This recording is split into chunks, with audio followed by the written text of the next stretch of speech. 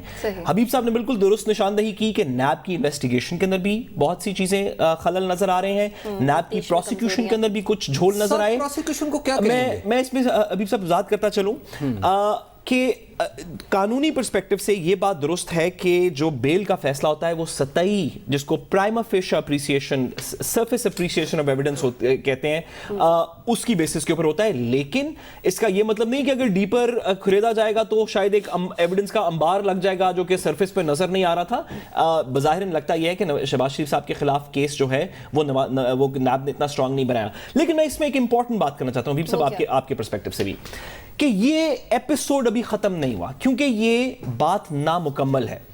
جن کیسز میں شہباز شریف صاحب کو بیل گرانٹ کر دی گئی ہے انہی کیسز میں جو نیچے کے سرکاری ملازمین ہیں, اگر شہباز شریف صاحب نے ایک انلیگل آرڈر پاس کیا تو وہ جن سرکاری ملازمین کے تھرو وہ امپلیمنٹ کیا گیا ان کو بیل ابھی نہیں گرانٹ کی گئی پوری طرح. مطلب ہم نے چیمہ اور اس فیصلے میں کیا لکھا ہے, اس میں جو پروسیکیوشن کا وٹنس ہے نا, جو پروسیکیوشن کا وٹنس ہے آشیانہ کیس میں پرٹیکولرلی, وہ خود اس کے اوپر الزام ہے کہ دراصل یہ بدعنوانی میں امکانی طور پہ ملوث نہیں, بلکہ اس سے بھی زیادہ میلیفائڈ انویسٹیگیشن کی بات ہوئی, دیگر بات ہوئی. میں اس میں دو رائے نہیں کر رہا, میں کہہ رہا ہوں کہ جی یہ کسی نہ کسی وقت جا کے اس کو اکٹھا بھی ہونا پڑے گا کہ جو اگر شہباز شریف صاحب نے کوئی انلیگل حکم جاری نہیں کیا تو ان آل پروبیبلٹی پھر جو دیگر سرکاری ملازمین ہیں انہوں نے کوئی لیگل کام نہیں کیا. اگر انلیگل حکم نہیں جاری ہوا تھا تو پاسبلٹی ہے کہ انلیگل کام نہیں ہوا, اور اگر انلیگل کام ہوا تھا تو کہیں نہ کہیں پہ حکم بھی جاری ہوا ہوگا.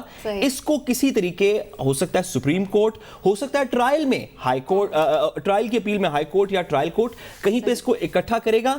بڑی اچھی بات ہے کہ ہماری عدالتوں کے اوپر جو ایک قسم کی پولیٹیکل بیان بازی ہو رہی تھی کہ شاید یہ عدالتیں بائسڈ ہیں کسی ایک پولیٹیکل پارٹی کے خلاف, وہ بیان بازی ختم ہو گئی. ہماری عدالتوں نے ثابت کیا کہ وہ جو قانون اور آئین کے مطابق میرٹس پہ فیصلہ ہوگا, جس کسی کے بھی حق میں خلاف ہوگا وہ فیصلہ پوری طرح دیں گی. بڑی اچھی بات ہے کہ نیب کی سرزنش ہونی چاہیے, ان کی پرفارمنس کی بات ہونی چاہیے, ان کی ریفارم کی بات ہونی چاہیے, لیکن یہ معاملہ ابھی ختم نہیں ہوا. یہ میرا اس پرسپیکٹو میں کہنا ہے. اور ریکارڈ کی درستگی کے لیے یہ بھی واضح کر دیا جائے کہ گزشتہ یعنی جون سے آن ورڈ جتنے بھی کیسز بنائے جا رہے ہیں ان سب کا انجام عدالتوں میں جا کے دیکھ لیں, کوئی اچھا نہیں ہے. پروگرام سے دیجیے اجازت, آپ سے کل ہوگی ملاقات, تب تک کے لیے اللہ نگہبان.